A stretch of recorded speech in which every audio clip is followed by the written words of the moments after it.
For more than 20 years, 31 3rd Avenue has been the address of St. Mark's Bookshop.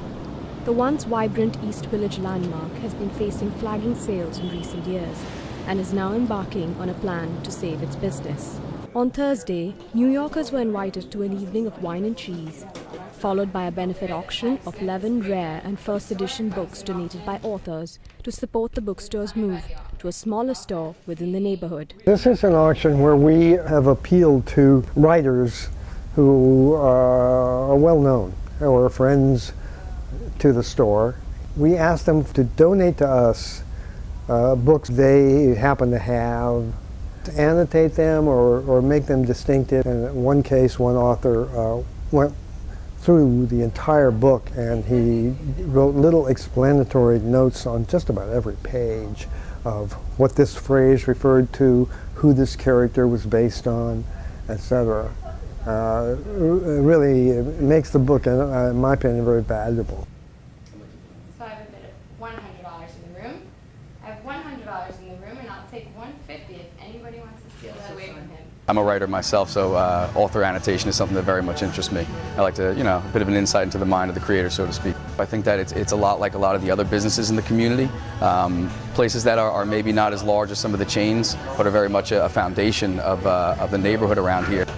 Back in 1977, 5 friends who worked at bookstores decided to pool their resources to open St. Mark's Bookshop in the East Village. We appeal to the kind of intellectual, bohemian angle. Always featured poetry, offbeat, and a little bit of what they used to call the counterculture. So it fit in with kind of the East Village vibe. But as sales have slowed in recent years, Terry McCoy and Bob Contant, owners of the bookshop, have struggled to pay the monthly rent to landlord Cooper Union College of Arts and Engineering. We pay more than we can afford.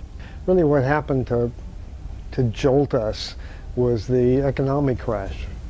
You could buy books more cheaply on the e-reader, and people were looking for ways to conserve money. So I think there was this very noticeable drop in business. We had to lay a number of people off. In 2011, a petition by locals helped the bookshop land a reduction in rent for a year. New Yorkers and even some celebrities came out in support of St. Mark's Bookshop. But let's not lose sight of the fact of the human element of buying and reading books, of coming into a bookstore. The owners are now trying to remain in business by raising funds to move to a smaller location. But the turnout on Thursday wasn't as much as they had hoped. 450 with the house, and I could close it up with the house at 450. Even though it wasn't financially successful here tonight, the idea is that it's gotten exposure, and it'll be online till the 15th, and that this has the potential for being successful. There's no question in their minds, though, that the bookshop will remain in the East Village. I think that what we have going for us is a lot of people like the bookstore, a lot of people are sympathetic to the idea of the continuation of the independent bookstore.